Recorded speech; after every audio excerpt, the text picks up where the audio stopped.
Je ne peux pas expliquer ce que je suis, car c'est le fruit de ta grâce.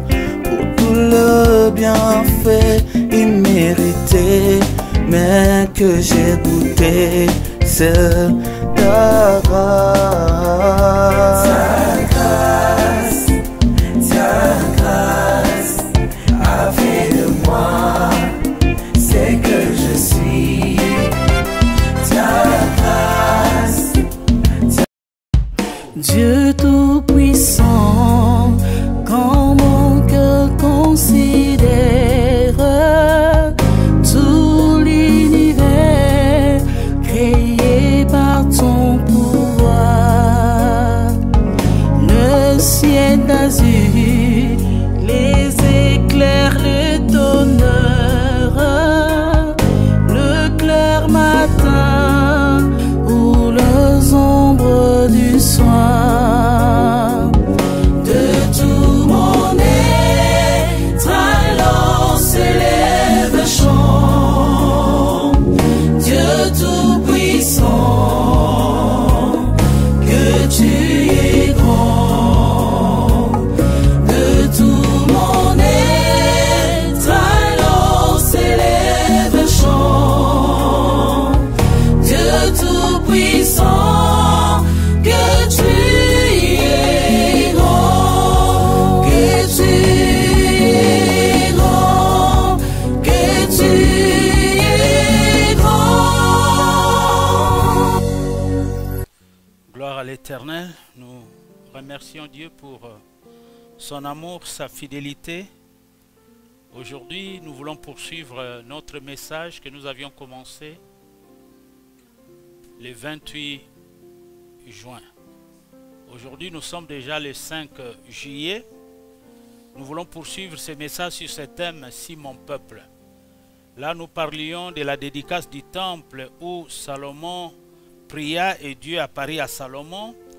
Je vais commencer le verset 11 jusqu'au verset 16e. Le thème est le suivant, « Si mon peuple ». Et nous développons simili, prie et cherche ma face. Il se détourne de ses mauvaises voies. Je l'exaucerai des cieux, je pardonnerai son péché et son pays, je guérirai. Lorsque Salomon y achevait la maison de l'Éternel et la maison du roi, et qu'il eut réussi dans tout ce qui s'était proposé de faire, dans la maison de l'Éternel et dans la maison du roi, l'Éternel apparut à Salomon pendant la nuit et lui dit, « J'exauce ta prière et j'ai choisi ce lieu comme la maison où l'on devra m'offrir des sacrifices. Quand je fermerai le ciel et qu'il n'y aurait point de pluie, quand j'ordonnerai aux sauterelles de consumer les pays, quand j'enverrai la peste parmi mon peuple, si mon peuple sur qui mon nom est invoqué, s'humilie, prie et cherche ma face, et s'il se détourne de ses mauvaises voies, je l'exaucerai des cieux, je lui exaucerai des cieux, je lui pardonnerai son péché et je guérirai son pays. Mes yeux seront ouverts désormais et mes oreilles seront attentives à la prière faite en ce lieu. Maintenant je choisis et je sanctifie cette maison pour que mon nom y réside à jamais. Et j'aurai toujours là mes yeux et mon cœur. Amen. Gloire à l'Éternel. Nous avions parlé de dimanche 28 du premier point où nous l'avons intitulé « La raison d'être d'une telle promesse ». Une telle promesse, promesse d'exaucement, promesse de pardon, promesse de guérison. Et le deuxième point que nous avions vu, nous avions dit qu'un nom doit être invoqué. C'est le nom de l'Éternel. Si mon peuple sur qui mon nom est invoqué. Et nous avions pris ces deux points et nous avons abordé cela, nous l'avons analysé. Aujourd'hui, nous voulons prendre la suite, nous voulons prendre s'humilier et prier. Si mon peuple sur qui mon nom est invoqué s'humilie, prie et cherche ma face. S'il se détourne de ses mauvaises voies, je l'exaucerai des cieux. Je pardonnerai son péché et son pays, je guérirai. Nous voulons prendre la partie sur s'humilier. Bien-aimé, ce verbe décrit l'attitude d'une personne qui s'abaisse volontairement et reconnaît sa faiblesse et ses torts. Il s'abaisse volontairement et reconnaît sa faiblesse et ses torts. S'humilier est une des clés d'accès au royaume de Dieu. S'humilier nous fait entrer, c'est l'accès du royaume de Dieu. Quelqu'un a dit quelque part, l'humilité c'est le secret de la vraie grandeur. Parce que la Bible dit, Dieu résiste aux orgueilleux, il fait grâce aux humbles. Celui qui s'humilie, Dieu l'élève. Humiliez-vous sous la puissante main de Dieu et il vous élèvera au temps convenable. Donc, humilier, eh bien, c'est la clé de l'accès du royaume de Dieu. Nous voulons tous avoir accès au royaume de Dieu. Eh bien, pour cela, nous devons nous humilier. Nous devons nous mettre à notre place, savoir que Dieu demeure Dieu. Nous ne sommes que de pauvres pécheurs sauvés par grâce. C'est aussi, s'humilier, c'est une voie de guérison. Si mon peuple, sur qui mon nom est invoqué, s'humilie, prie et cherche ma face, il y a la promesse de la guérison. Donc, s'humilier, c'est aussi une voie de guérison. À la condition, rappelons-le, d'être adopté dans la foi en Jésus-Christ. Donc, il faut avoir la foi en Christ pour recevoir, pour être au bénéfice de la guérison, si nous nous humilions.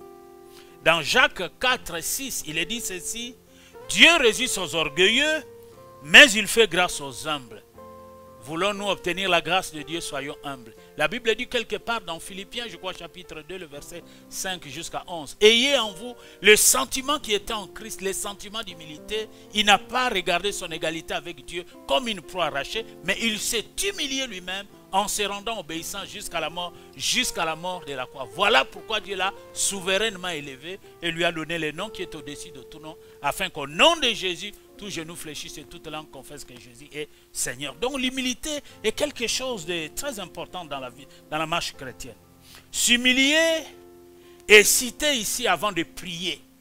Dieu ne dit pas si mon peuple sur qui mon nom est invoqué, prie. Non, s'humilie d'abord. Avant de prier, il faut d'abord s'abaisser. Il faut s'humilier. Donc s'humilier est cité avant de prier. Il faut devoir faire quand même la différence entre être humilié et s'humilier. Être humilié est le résultat de faits, des circonstances ou d'événements qui mettent en évidence le péché, la faiblesse ou les carences d'un être ou d'un peuple. Nous avons suivi pour l'instant ce qui est sous nos yeux, ce procès que nous avions suivi, où lorsque vous ne voulez pas vous humilier, eh bien, par les actes posés, on vous a humilié correctement parce que vous avez refusé de vous humilier. Donc, être humilié est le résultat de faits, des circonstances ou d'événements qui mettent en évidence le péché, la faiblesse ou les carences d'un être ou d'un peuple. Ce peut aussi être le produit d'une action divine. Lorsque nous refusons de nous humilier nous-mêmes, Dieu peut nous conduire à nous humilier. On nous attrape en flagrant délit de faire quelque chose de mauvais, ben, cet acte-là va nous humilier. Nous avons refusé nous-mêmes de nous humilier, mais Dieu va nous humilier.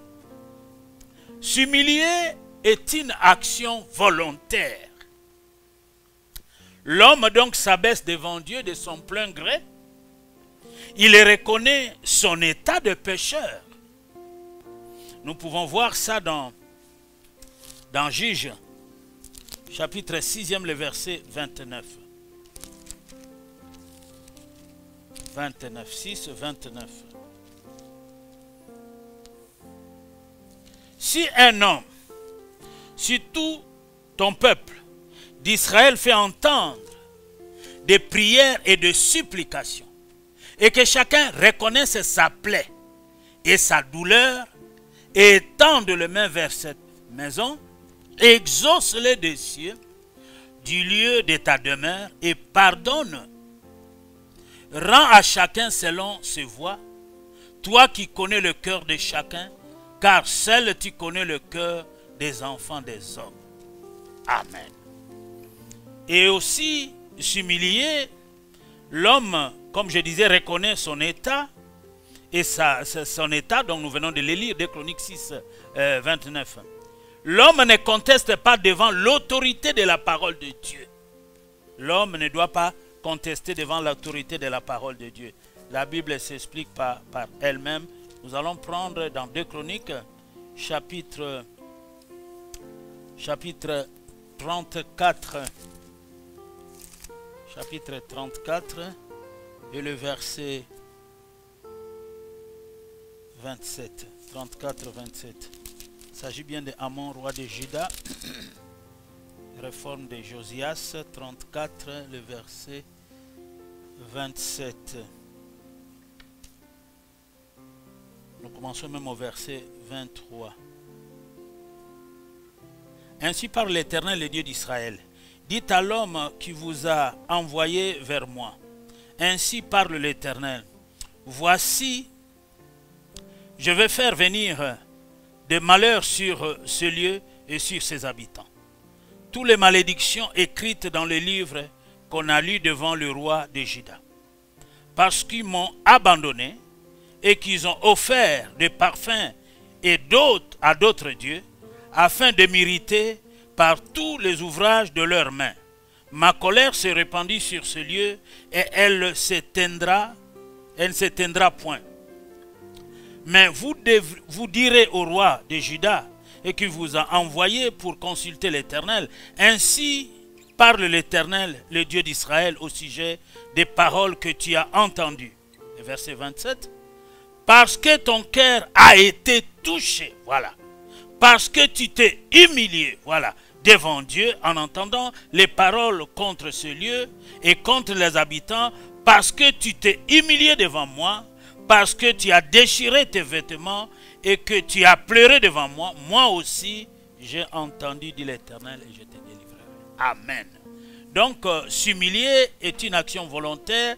L'homme s'abaisse devant Dieu de son plein gré. L'homme reconnaît son état de pécheur. Nous sommes nés dans le péché. Il ne conteste pas devant l'autorité de la parole de Dieu. Il reconnaît le bien fondé de la discipline et de la sanction divine. L'homme reconnaît le bien fondé de la discipline et de la sanction divine. Dans 2 Chroniques, chapitre 32, le verset 25 à 26. 32, 25 à 26. 32, 25 à 26. Nous commençons au verset 24. Orgueil, succès et mort d'Ézéchias. En ce temps-là, Ézéchias fut malade à la mort. Il fit une prière à l'Éternel. Et l'Éternel lui adressa la parole et lui accorda un prodige. Mais Ézéchias ne répondit point au bienfait qu'il avait reçu, car son cœur s'éleva et la colère de l'Éternel fit sur lui, sur Juda et sur Jérusalem. Alors Ézéchias, du sein de son orgueil, s'humilia avec les habitants de Jérusalem, et la colère de l'Éternel ne vint pas sur eux pendant la vie d'Ézéchias. Amen. Donc lorsque Ézéchias s'est humilié, eh bien, il a reconnu la discipline de Dieu et la sanction divine. Regardons rapidement maintenant les fruits de l'humiliation volontaire. Lorsque nous nous humilions volontairement, il y a des fruits.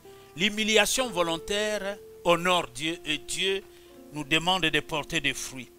Premièrement, les fruits de l'humiliation volontaire sont les suivants. Le salut associé à la guérison. Lorsque nous nous humilions volontairement, Dieu nous sauve. Dieu nous guérit. Mais lorsque nous nous élevons, nous nous enorgueillissons nous-mêmes, Dieu ne nous sauve pas et Dieu ne nous guérit pas. 2 Chroniques 7, 14. Si mon peuple sur qui mon nom est invoqué s'humilie, prie et cherche ma face, s'il se détourne de ses mauvaises voies, je l'exaucerai des cieux. Je pardonnerai son péché, son pays je guérirai. Donc, le fruit de l'humiliation volontaire sont le salut associé à la guérison, selon 2 Chroniques chapitre 7, le verset 14, notre thème au fait. Dans 2 Samuel 22, 28, la Bible nous dit ceci. Tu sauves le peuple qui s'humilie et de ton regard tu abaisses les orgueilleux. Tu sauves le peuple qui s'humilie et de ton regard tu abaisses les orgueilleux. Donc l'orgueil ne sert à rien. Humilions-nous sous la puissante main de Dieu pour que Dieu nous sauve. Tu sauves le peuple qui s'humilie. Veux-tu être sauvé? Eh bien, humilie-toi et Dieu te sauvera. Et dans 2 Rois 29, 19, il est dit ceci. Parce que ton cœur a été touché. Parce que tu t'es humilié devant l'Éternel. En entendant ce que j'ai prononcé contre ce lieu et contre ses habitants. C'est presque le même texte que nous avions lu dans Chronique, mais ça c'est dans Roi. qui seront un objet d'épouvante et de malédiction, parce que tu as déchiré tes vêtements, et que tu as pleuré devant moi, moi aussi, j'ai entendu, dit l'Éternel. Lorsque nous nous humilions volontairement, Dieu peut nous écouter, Dieu peut nous exaucer, Dieu peut nous guérir, Dieu peut nous pardonner. Donc, nous avons tout intérêt de nous humilier volontairement pour recevoir le pardon et la guérison que Dieu nous accorde. Les fruits de l'humiliation volontaire sont la découverte du bon chemin. Il est dit ceci dans le psaume 119 et le verset 67. Avant d'avoir été humilié, je m'égarais. Maintenant, j'observe ta parole. Avant d'avoir été humilié, je m'égarais. Maintenant, j'observe ta parole. Alléluia. Que Dieu nous aide à nous humilier, à observer sa parole. Les fruits de l'humiliation volontaire sont aussi la réconciliation avec Dieu. Nous avions parlé du bon chemin retrouvé. Et nous parlons maintenant de la réconciliation avec Dieu. Nous avons dans Luc chapitre 15, le verset 21, l'histoire du fils prodigue. Le fils lui dit, « Mon père, j'ai péché contre le ciel et contre toi, et je ne suis plus digne d'être appelé ton fils. » L'histoire de ce fils prodigue, nous la connaissons bien. Ce fils avait demandé une part de son héritage. Il est allé vivre dans la débauche et la souffrance a fait son travail. Il a résolu dans son cœur, en fait, il s'est humilié. Il est entré en lui-même. Il a dit non, j'ai intérêt de rentrer chez mon père, sinon je risque de mourir ici pour rien. Le fait qu'il s'est humilié, eh bien, il a été réconcilié avec son Dieu. Donc, il s'est repenti de ses péchés, il s'est humilié, il est revenu auprès de Dieu et Dieu lui a pardonné. Donc, le fruit de l'humiliation volontaire, c'est la réconciliation avec Dieu. Voulez-vous être réconcilié avec Dieu? Humiliez-vous sous la puissante main de Dieu et Dieu vous élèvera. Les fruits de l'humiliation volontaire sont l'écoute de Dieu. Lorsque nous nous humilions volontairement, Dieu nous écoute. Quand nous prions, quand nous invoquons Dieu, nous sommes humbles, Dieu nous écoute. Nous avons l'exemple. Dans Daniel chapitre 10, le verset 12e, il est dit ceci. Daniel, il me dit, Daniel, ne crains point, car dès les premiers jours, oui, où tu as eu à cœur de comprendre et de t'humilier devant ton Dieu, tes paroles ont été entendues et c'est à cause de tes paroles que je viens. Donc le fruit de l'humilité volontaire, c'est l'écoute de Dieu. Dieu nous écoute parce que nous avions pris de bonnes dispositions. Nous ne voulons pas être remplis de nous-mêmes. Nous nous abaissons volontairement. Dieu nous écoute. Quand nous allons prier, Dieu nous écoute. Donc c'est pour cela il est dit s'humilie avant de prier. Mais nous risquons malheureusement, si nous ne nous humilions pas, prier dans une attitude d'orgueil. Dieu rejette du coup notre prière. Mais lorsque nous adoptons l'attitude qui honore Dieu, c'est-à-dire s'abaisser volontairement, reconnaître l'importance de la sanction divine et de la parole de Dieu, eh bien, Dieu est prêt à nous écouter. N'entre pas tout de suite à prier, mais humilie-toi d'abord avant de prier. Alors, entre dans la prière, Dieu t'écoutera. Comme il a écouté Daniel, Dieu peut nous écouter nous aussi. Identifions maintenant alors les raisons pour lesquelles nous avons besoin de nous humilier. Quelles sont les raisons qui nous poussent à nous humilier? Premièrement, à cause de notre état de péché. Si Dieu gardait le souvenir du péché, qui pourrait subsister? Nous sommes nés dans le péché, nous avons été conçus dans le péché.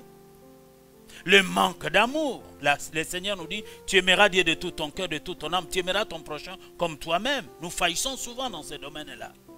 La rancune, les inimitiés, la jalousie, toutes ces choses-là doivent nous pousser à nous humilier.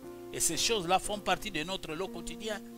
La jalousie, les inimitiés, la rancune, le manque d'amour, le péché, toutes ces choses-là nous caractérisent. Et cela doit nous pousser à nous humilier. Dans Exode chapitre 10, le verset 3, Dieu qui s'adresse à Moïse, Moïse et Aaron allèrent vers Pharaon et lui dirent, ainsi parle l'Éternel, le Dieu des Hébreux. Jusqu'à quand refuseras-tu de t'humilier devant moi? Laisse aller mon peuple afin qu'il me serve. Moïse et Aaron avaient la mission d'aller s'adresser à Pharaon, de libérer le peuple pour que le peuple aille servir Dieu et l'adorer. Mais Pharaon n'a fait qu'à sa tête. Il était rempli d'orgueil, rempli de lui-même. Alors, Il est dit ici, jusqu'à quand refuseras-tu de t'humilier devant moi? Mais comme Pharaon avait refusé de s'humilier, Dieu lui a humilié de force parce qu'il a été perdu avec toute son armée sur la mer Rouge. Ils ont poursuivi les Israélites et Dieu a dit à Moïse et Aaron, eh bien, ces Égyptiens que vous voyez, vous ne le verrez plus jamais. Engloutis, humiliés de force, engloutis, disparus dans l'histoire. Donc nous avons tout intérêt de nous humilier devant Dieu. Dans 2 Chroniques chapitre 33, le verset 22, la Bible dit ceci. Il fit ce qui est mal aux yeux de l'Éternel, comme avait fait Manassé son père. Il sacrifia à toutes les images taillées qu'avait fait Manassé son père. Et il les servit. Et il ne s'humilia pas devant l'Éternel, comme s'était humilié Manassé son père. Car lui, Amon, s'est rendu de plus coupable envers l'Éternel. Et ses serviteurs conspirèrent contre lui et le tuèrent parce qu'il n'a pas voulu s'humilier. Il a été tellement coupable dans ce qu'il a fait, dans son orgueil, eh bien, Dieu n'a pas voulu lui apporter secours. Il a été tué. Dans Daniel, non, ça nous avons déjà vu ça. Jacques 4,10 nous dit ceci. Humiliez-vous devant le Seigneur et il vous élèvera au temps convenable. Dieu élève les humbles, ceux qui s'humilient devant lui. Dieu qui sonde le cœur et le rein, qui nous connaît mieux que nous-mêmes. Lorsqu'il voit que nous avons une attitude d'humilité, Dieu nous élèvera au temps convenable. 1 Pierre 5, 6, nous l'avons lu, nous avons même donné un thème là-dessus. Humiliez-vous donc sous la puissante main de Dieu afin qu'il vous élève au temps convenable. Et déchargez-vous sur lui de tous vos soucis, car lui-même prend soin de vous. Nous avions donné un message là-dessus. Dieu lui-même prend soin de nous. Eh bien, pour que Dieu prenne soin de nous, nous devons nous humilier. Nous devons adopter cette attitude qui honore Dieu. Nous devons nous abaisser. Nous devons reconnaître que nous ne sommes rien et nous ne valons rien. C'est alors que Dieu peut nous bénir, Dieu peut nous élever. Amen. Maintenant, après avoir survolé rapidement l'importance de s'humilier, nous voulons parler de prier. Nous ne pouvons pas prier sans nous humilier au préalable. La prière. Prie. Si mon peuple, si qui mon nom est invoqué, s'humilie et prie. La prière est associée à toutes les démarches de repentance et de piété. Dans toutes les démarches de repentance et de piété, la prière est associée. Dans 2 Chroniques chapitre 6, le verset 24 à 26. Prier sous-entend une disposition à écouter Dieu plus que lui parler. Prier, c'est plus écouter Dieu que lui parler. Nous prenons une bonne disposition, nous sommes là dans le recueillement. Nous voulons écouter Dieu nous parler. Nous allons parler aussi, nous allons prier. Mais nous n'allons pas commencer tout de suite, nous commençons à prier. Non, non, non. Prier, c'est écouter plus Dieu nous parler que de prier. Et après, nous allons pouvoir prier.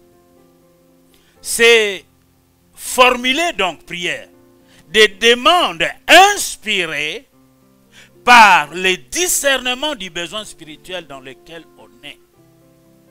C'est formuler, prier donc, sous-entend une disposition à écouter Dieu plus que lui parler.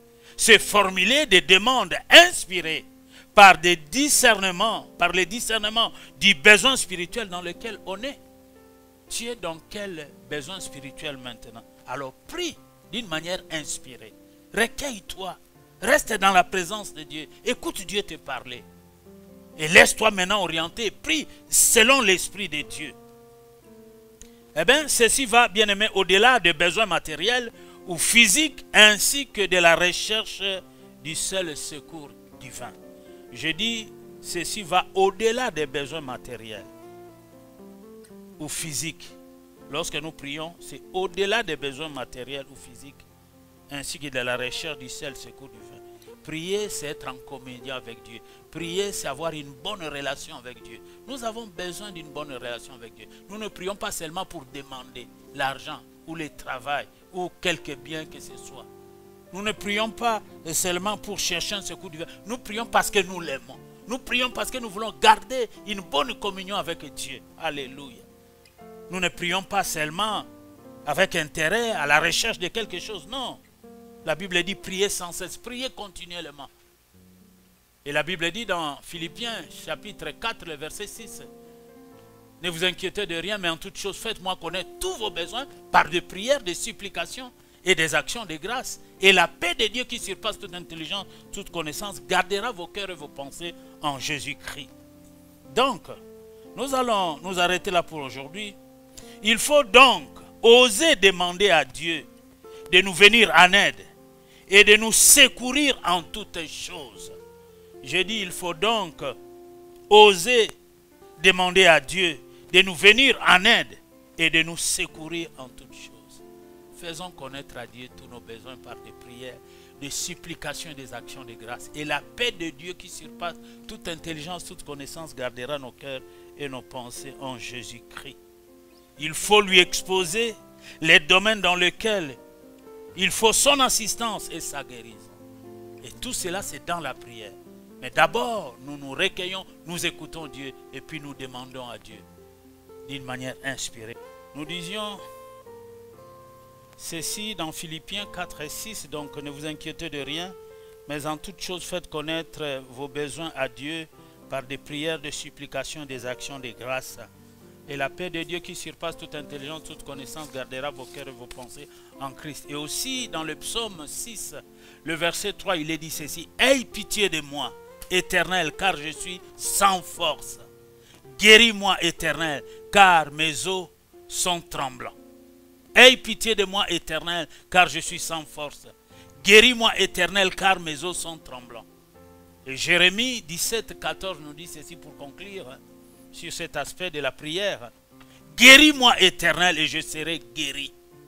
Sauve-moi et je serai sauvé, car tu es ma gloire. » Alléluia. Guéris-moi, Éternel, car je serai guéri. Sauve-moi et je serai sauvé, car tu es ma gloire. Amen. Que Dieu vous bénisse. Gloire à l'Éternel. Donc, la prochaine, nous prendrons chercher la face de Dieu, se détourner de ses mauvaises voies et la conclusion. Que Dieu vous bénisse. Prions sans cesse. Prions continuellement. Amen.